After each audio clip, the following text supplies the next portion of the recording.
wearing the same thing. Me too. Part 2 of our comeback episode. And we're going to talk about gym drama. So everybody loves the tea. Everybody loves the tea. So you made a post today. I did make a post today. Tell us what the post was about, and we'll start there. Okay. The post in general was talking about gym ownership and how I believe that there are a lot of people opening gyms that are disconnected from the fitness space. They are simply people with money that view it as like a passive income. So they're either investors or they just have money and they want to open gyms, right? Because I think a lot of people see gyms as easy income. People are paying memberships. You buy the equipment, it runs itself, right? That's like easy does it. So I think that's happening too much, and it's really creating a disconnect and what's the word I'm looking for? Not resentment, but it's creating just like tension in the fitness industry, I guess. Yeah. So I've worked and trained at many different gyms in many different states, and some of them, the owners were there working out when I was working out. Some of them never showed their face, and I didn't even know who owned it. And 100% of the time, the people who never showed up and owned it, there was drama in that gym, and people left because of the drama. Mm-hmm. Now, there's drama at the other gyms too, where like... There's drama everywhere. Yeah. It's stupid. But it's different. Yeah. It's managed different. They nip it in the bud because they want the environment to be welcoming. Mm-hmm. So that's going to lead us into story time. Hey. Okay, sorry. Please. So I'm not going to say names. I don't think we can just be vague about the entire situation. All right. So recently, I had a individual who I work with who got uncomfortable in a situation because somebody left a note on their car. Is that too specific?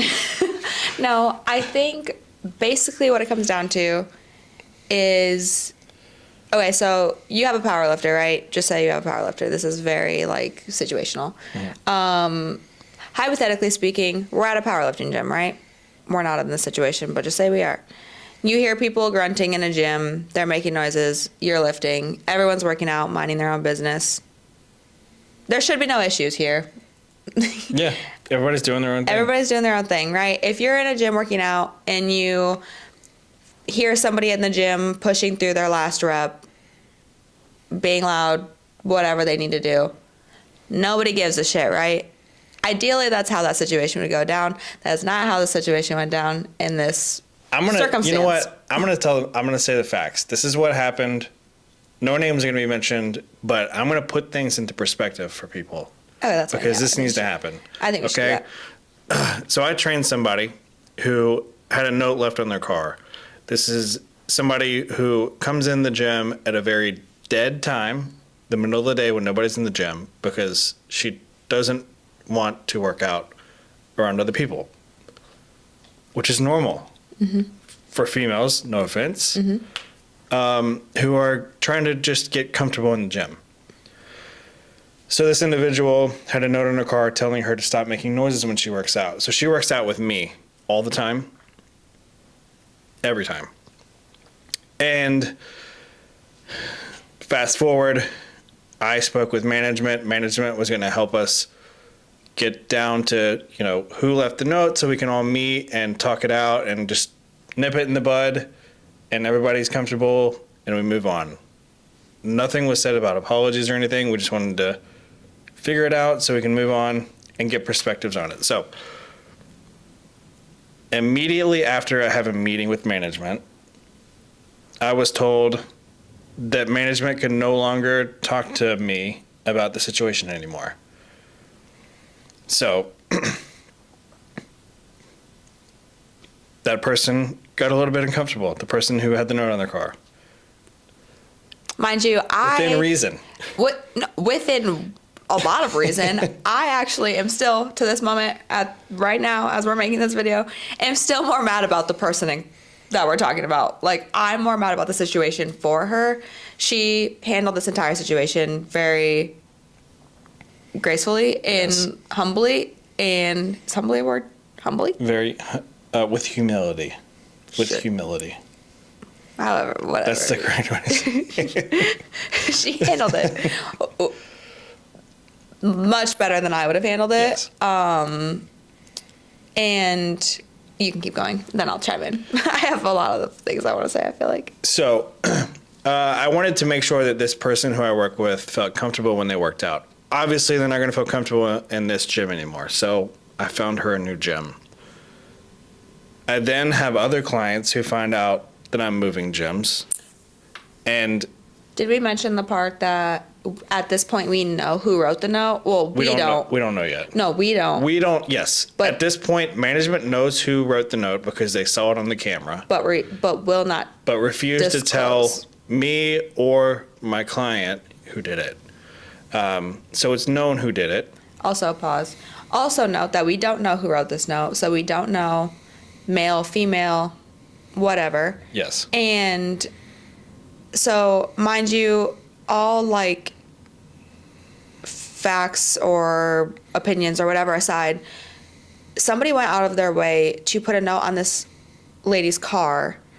And so her main concern was, is my safety in jeopardy? Because they know what car I drive. Because she has personalized plates. She's, they obviously know what she drives. So her thought process immediately goes to, well, if this is a male who wrote this note, like, if I'm driving down the road and he sees my car, like, is he gonna, like, road rage? Or, like, is there gonna be, like, a road rage situation? Or, like, is he gonna follow me to XYZ? Like, and at this point in time, I didn't think that that was a concern, right? Like, I was like, obviously, this person didn't even have the balls to, like, say something to your face. Yeah. So I don't think the concern is, like, not feeling safe, because we have a clearly, I was going to use a word that I'm not going to use.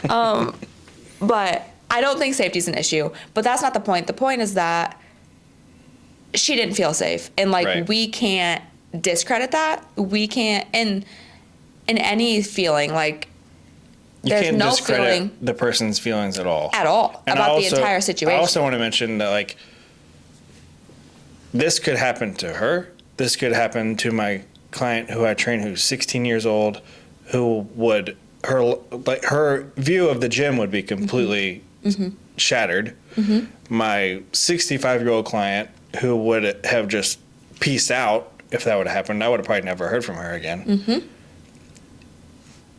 The point of the story is this should have been addressed immediately, so we could have figured it out and we would have been fine. But that didn't happen. So fast forward, I move this client to a new gym. My other clients find out that I'm moving to a new gym, so they move with me, and I appreciate them for that. They didn't have to do that, so I am blessed for that. Now, my first client moves to a gym, the new gym. A couple weeks later, another of my client moves to the new gym. And that's when I get contacted from the previous gym basically asking me what's going on and trying to find out if I'm moving gyms. So I'm getting heated talking about this. I'm trying to, like, take deep breaths. So basically what happened was it took the person who wasn't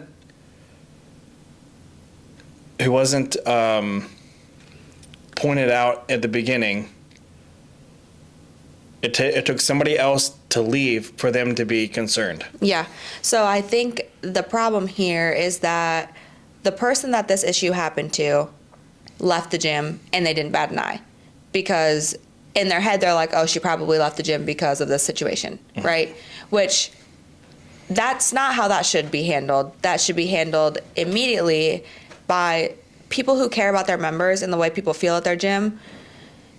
This should have been addressed as, hey, are you canceling your membership because of the situation that happened? If so, is there anything I can do to help? Is there anything I can do to make you feel better?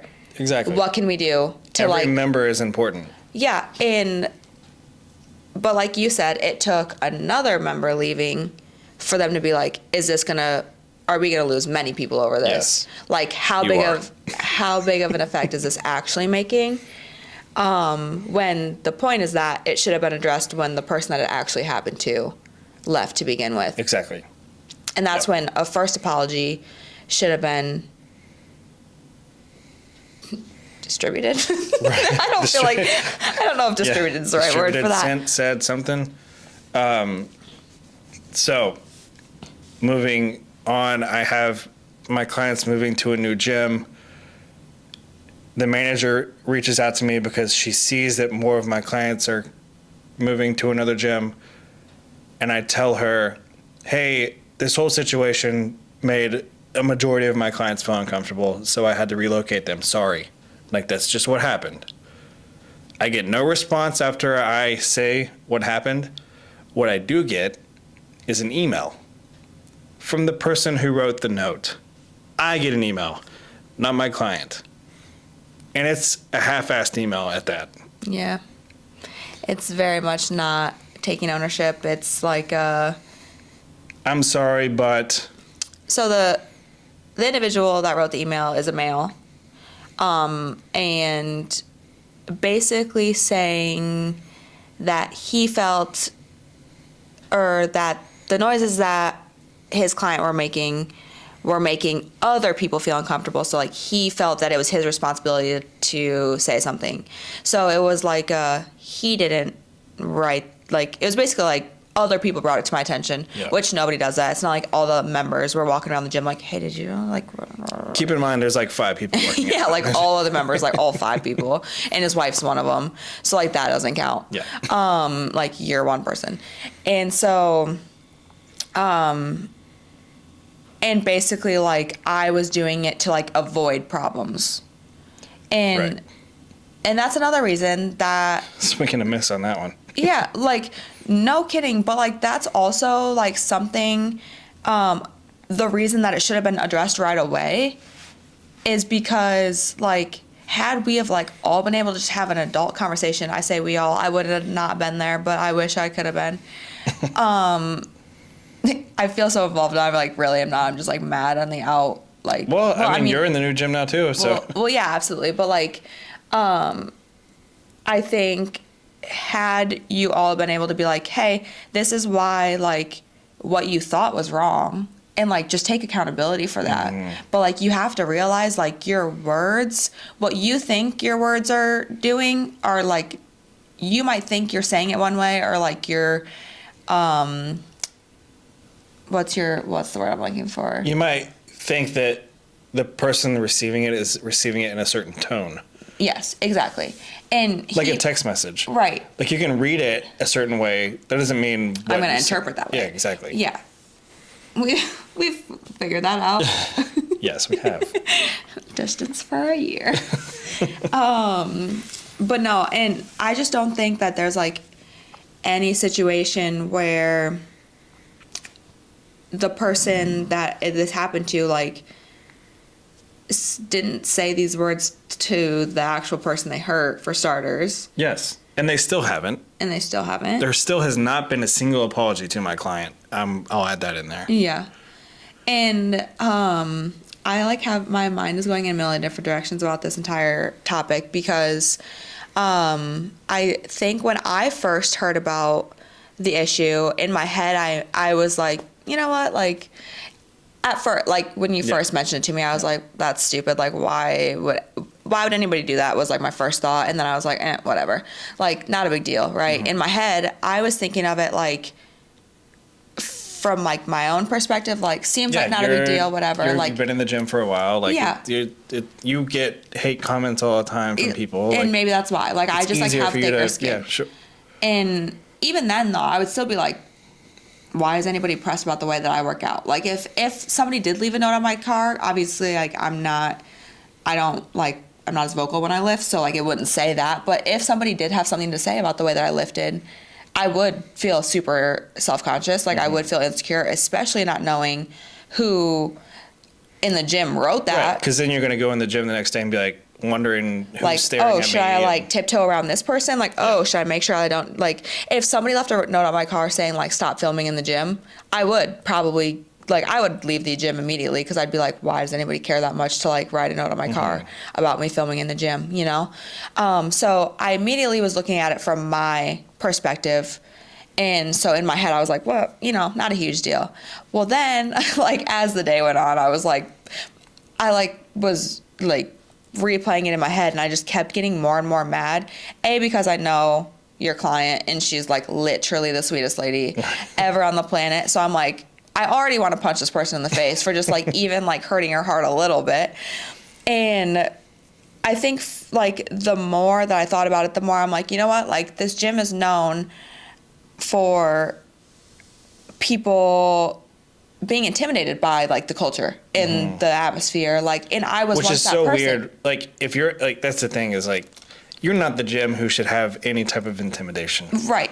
You haven't earned that yet. And Sorry. also, not even that though, but like it's the freaking Cedar Valley. Like it's not like we have like anybody crazy in there that should like create that like mantra or like that persona of this gym that it's like so and so works out there, so like I can't go. You know what I mean? No gym should be that way. First off, exactly ever.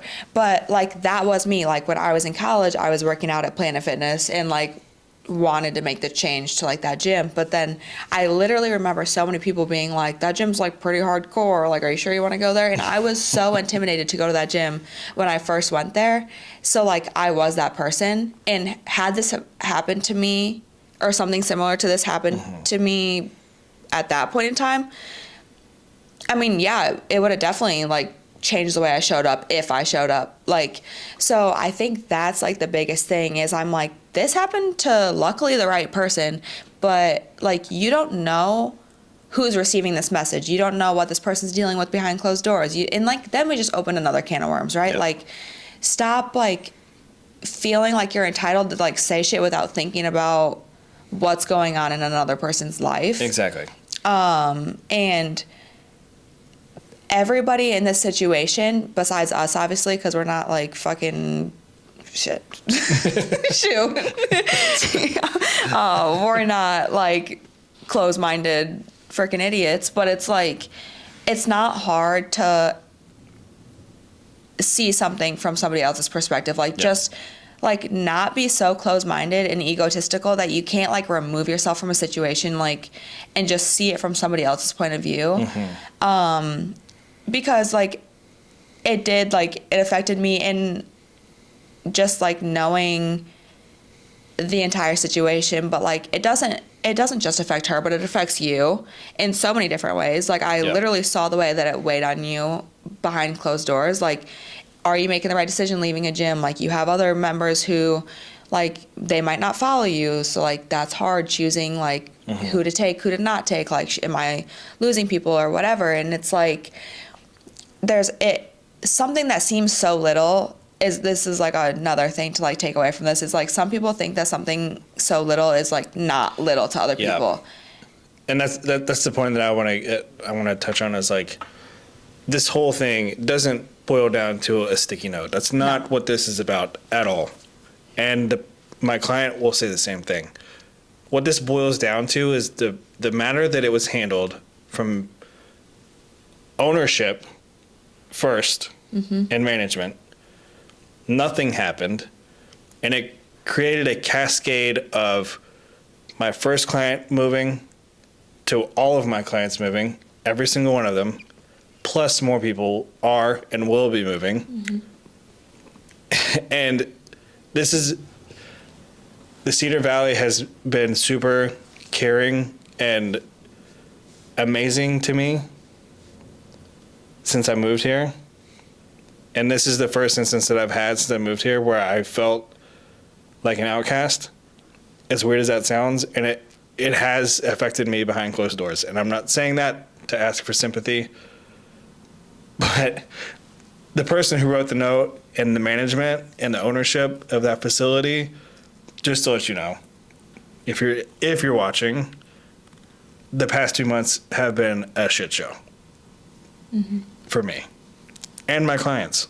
So just consider that the next time you want to brush something under the rug. And I think too is like another reason, and like the more we talked about it, it's like another point would come up that I'm like, no, like that's messed up too. It was like There's other things that were said in this whole process that we haven't touched on. Oh yeah, we've left out a lot of things. But so all like sticky note aside, what like this situation, it really like doesn't even have to do with anything. It does, obviously, like it created like us to have insight on like a lot of things and change our perspective on a lot of things. But like the sticky note happened, whatever. And I think the reason that it started to feel like a big deal, and like numbers really like shouldn't come into effect when it comes to this, but also like the gym ownership didn't take into consideration like your livelihood at all. Yeah. So not only are like people are trusting you, like they're trusting you when you recommend gyms, they're trusting you when they're training with you, like they're trusting you, whatever.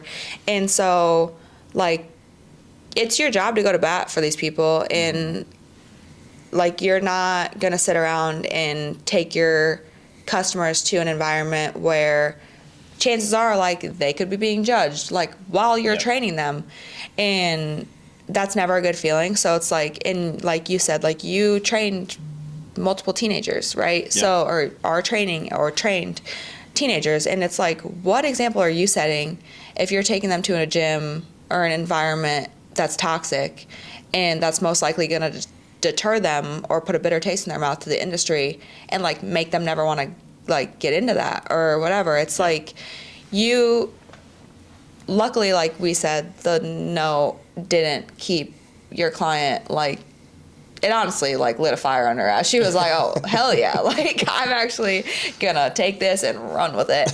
And I love that about her. I still think it's hilarious. Like I'm more fired up. Like I will completely agree that I'm like 110% more fired up about the situation than she is. But I think it's because I'm rooted in this community, and like I know what it's known for. Yep. And I know that this isn't just like a one-time thing, which makes me like more mad, like where you moved here and you're like, maybe, you know, we'll just give it the benefit of the doubt. And like maybe this situation was just handled incorrectly, and I don't think it's that. I think that there's just a lot of toxicity in like that place. Yep. And it all boils down to it's run by an owner. It's owned by a person who doesn't care about the members, doesn't step foot in the gym. Like, I've never met the guy. And that leads me to the new facility, Iron Gorilla, which if you're ever in the Cedar Valley, please check it out. It's great. Jacob has been great to me.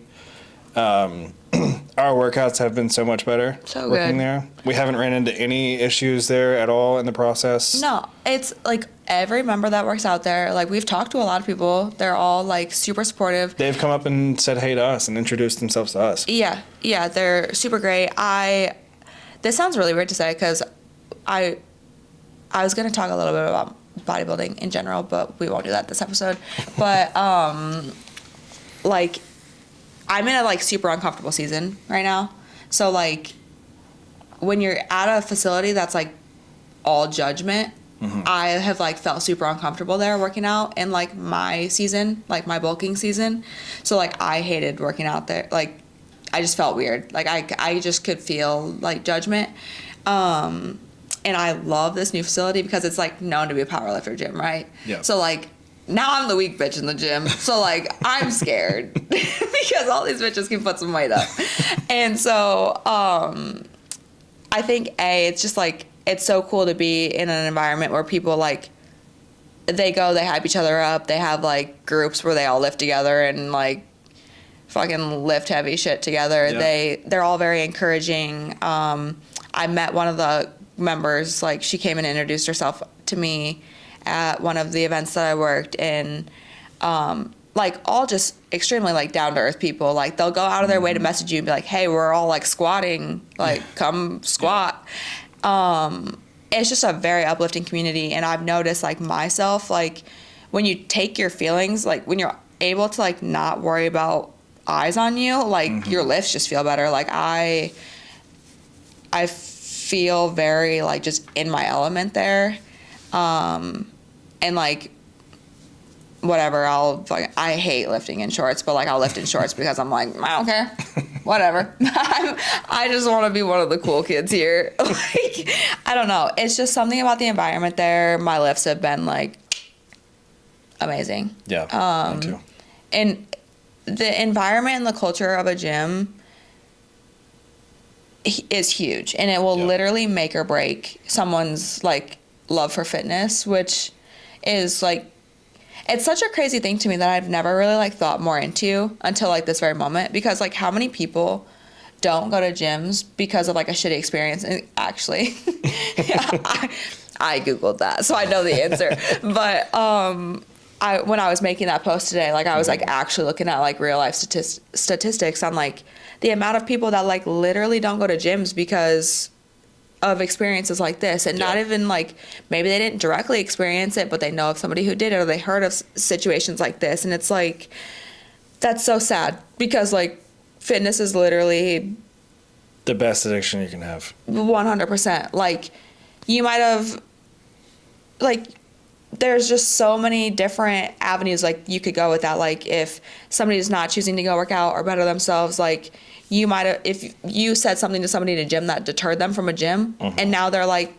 they found an addiction in drinking, or like now they're like, it's just like, it's not something to take lightly. And I don't think people realize that. Like it's not, owning a gym isn't just like a fucking passive income. Like, no, it's liability. It's people's like, it's people's real lives. Like people don't work out.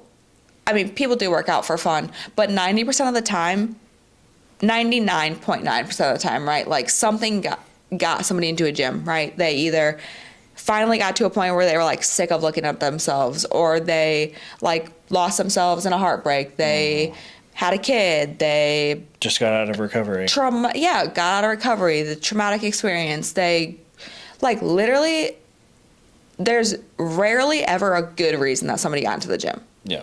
It always comes from a negative spot, ironically. Yeah. Because like negativity like fuels action. So I don't like, that's just like what's crazy to me is that you like, there's literally nobody in a gym that you should see in like okay, I'm gonna backtrack that, because there are people in gyms that are like genuinely cruel and like obnoxious and awful people. Like there are awful people in the fitness industry. There's any environment. Totally. There are awful people in the industry. There's awful people in gyms. There's whatever. But like at the end of the day, you just like go there to work on yourself, right? So in zero situations or zero circumstances should you be paying close enough attention to anybody in a gym to like be able to call out something that they're doing. Yeah.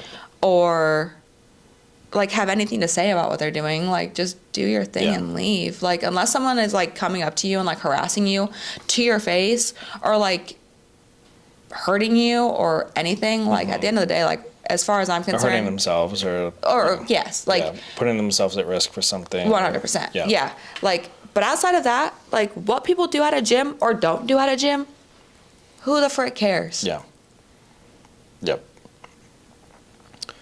Yeah. So that's it. That's the drama. Wait, no, I want to keep going. You want to keep going? What else is there to say? No, not about the drama. Not about the drama. We can be done about the drama. But on the last episode, we talked about my growth as a creator and how I like hit some really exciting milestones. Yeah. So now we get to talk about you. Because we're coming up on almost a year of you being in Iowa, which is crazy. Yep. Like February 2nd or something. 3rd, 4th. February 7th. 10th. I left on the 7th and went to Columbus. That was a long Yeah. We don't need to talk It's about not that. But when did you get here with the view? It was the first weekend, though, I thought. It was the 10th, February 10th. Oh. With the U-Haul? The first Yeah. time? Oh. Yep. Okay, well, beginning of February. Anyways. So you haven't even been here a year, and your personal training business is, like, booming. Like, it's great. Like, you're doing phenomenal. Thank you. I'm happy with it. I want to. There wasn't even, like, a question there. I was just like, you're doing great. That's all. Is that a question? Do you want me to go into it? No, or? I was telling you that you're doing great and that I'm very proud of you. But Thanks. yes, I want you to talk about it. I just don't know what you want to talk about. Yeah. So I've been like on and off training and coaching a small amount of people since college. Like that's what I went to college for, exercise physiology. I got my certification when I was in college and worked at many different facilities, and I never really took it as a full-time job with all my moving around, working for different brands. And then when I moved here, you kind of pushed me in that direction to do that. So thank you. And now I'm to the point where like, I don't like to talk about like the numbers part, but I'm at the point now where like I can support us with the training business. And I know what it takes to, I feel like I know what it takes to like, if I ever need to get it to a next level, like I have things that I haven't done that I can do that. In-person sessions, I'm like over 20 now as of tonight, so that's pretty cool. I've never really done that before. And I really want to expand on my online coaching a little bit more too, but yeah, it's awesome. Yeah, it's super, super cool. I honestly, like, I push you in that direction because, like, I obviously can see your passion and I can see, like, how good you are at what you do. But, like, I even was shocked, like, not at the fact that you could, like, make it happen. Like, that's not Like, holy crap, this guy's actually... Like, wait, people are messaging me, like, they actually like him. That's weird. No. Surprise me. Shut up. No, but what surprises me is that, like, I know that fitness is like, when people love it here, they love it. Like it's not that like fitness in general is like a foreign topic. I think just like bodybuilding's foreign.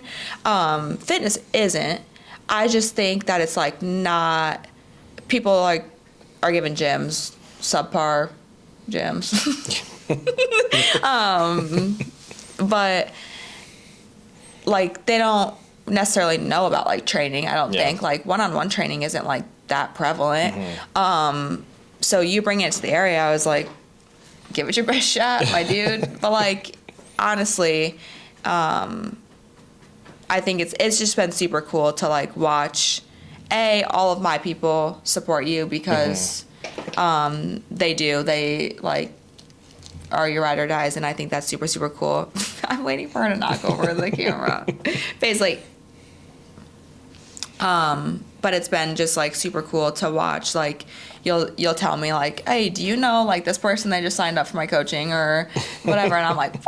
Like that's so cool. Also like they didn't even tell me, they just did it. Like that's also really cool. Just like, I think this episode started like really, like dark. It started dark and it started like hyper fixating on like the toxic parts of the Cedar Valley. This is like Star Wars Episode 6, Return of the Jedi. I freaking hate Star Wars. It starts off super like dark and like everybody's in a bad spot. Then at the end of it, and now we're like happy. They kill the Emperor. Yeah. Okay, cool.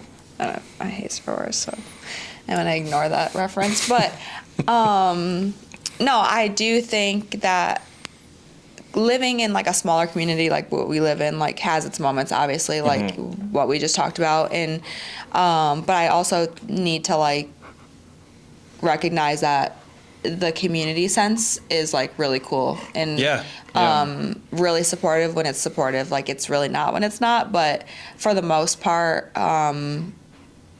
like I've been super happy with the way that people have supported you and your training and your business, and it like makes me feel really good too, because like obviously I didn't want to be like move to Iowa and then you get here and everyone's just like assholes, especially when people call like people say like Iowa nice, and I'm like, we can't all be assholes I around just learned here. about that like a couple weeks ago. Yeah. Yeah. Iowa nice. It ain't really that true. The person who told me that was one of my clients. She's from New York. So if that makes you feel any better. Well, that's because we're nicer than New York.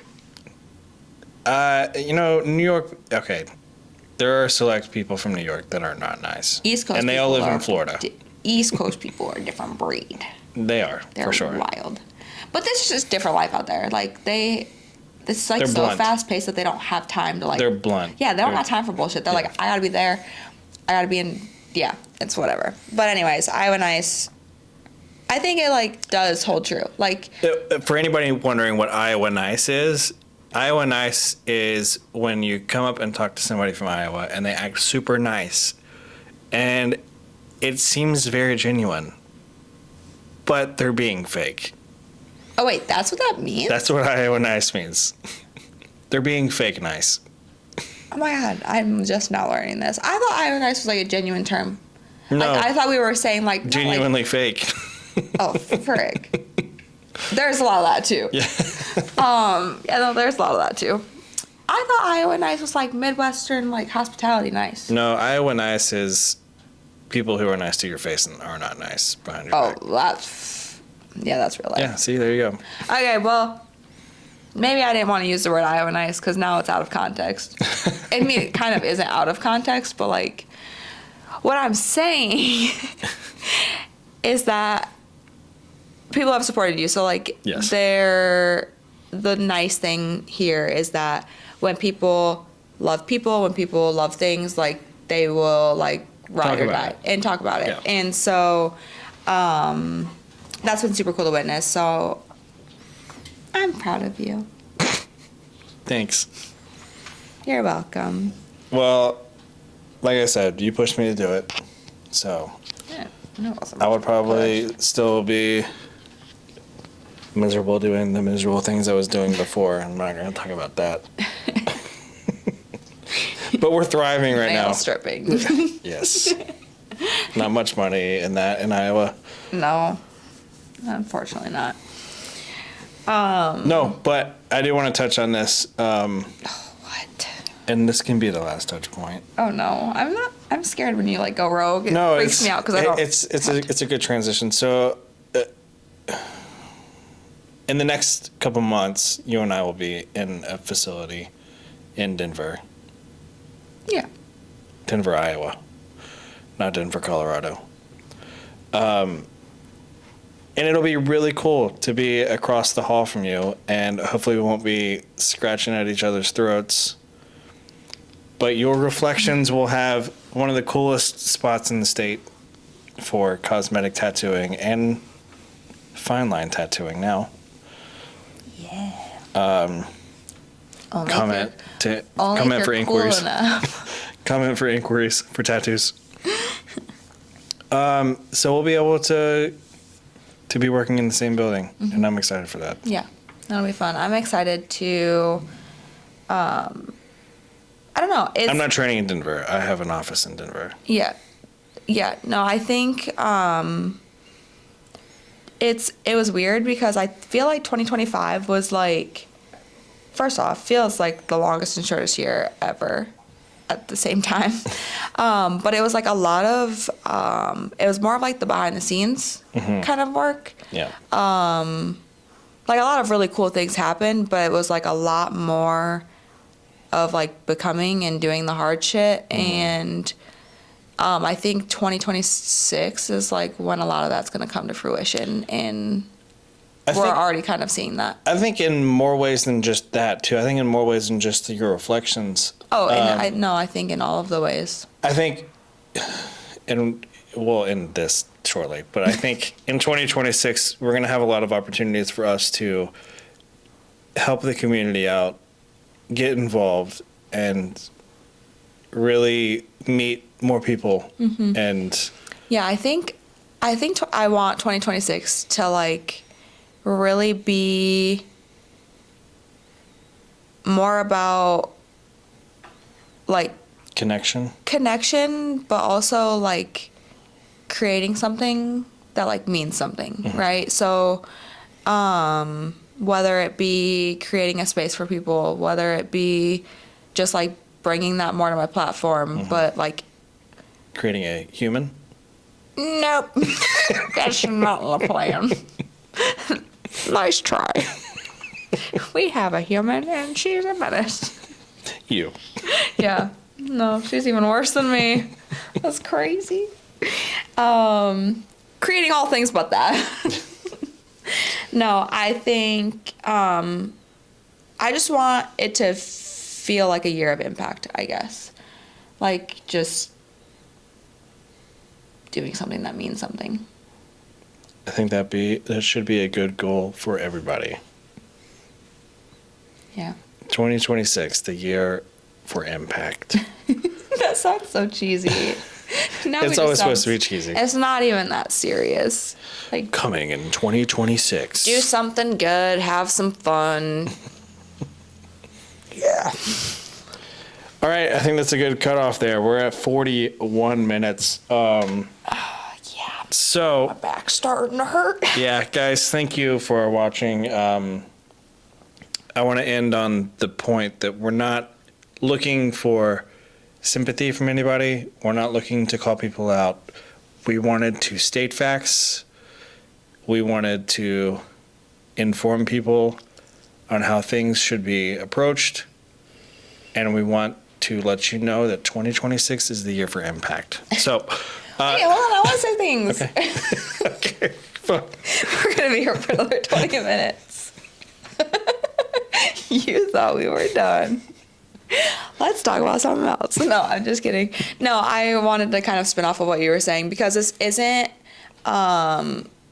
like, yes, to create noise, but like not bad noise, right? Yes. Like it's not meant to be drama. Like this event isn't about the event. Like we're past it. We really want nothing to come of it. Like at this point. So I think like that also like needs to be addressed or not addressed, but like Addressed from us. Yeah, we're not expecting anything more to come out of this. Like we don't want anything to come out of the situation. Like we're at peace, we're happy, we're good. Like honestly, I feel like it was for the better. Yeah. We're all good on our end.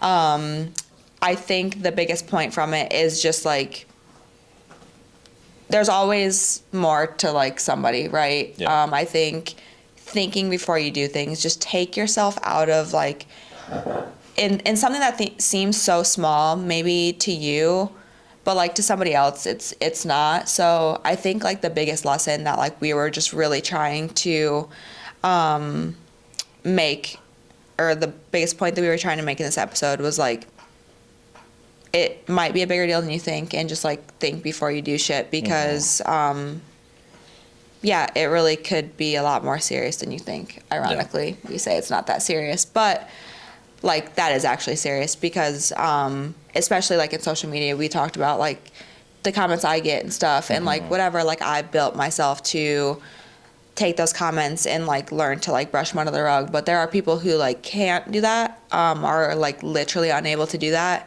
And people who are up at night thinking about comments that are made to them or not eating things because or made of to their significant comments. other. Or made to their significant other. Yeah. So there's just like a lot of things that you need to take into consideration, because like mental health is really nothing to like play with. And so I think just like always looking at the bigger picture and thinking about things before you speak or write. Speak or don't speak, but write on a sticky note. Okay. That was beautiful. Thank you. All right, guys, if you haven't already, subscribe, like, comment, a smiley face, or a robot. Robot. All right, guys. See you next time. Super cool. Bye.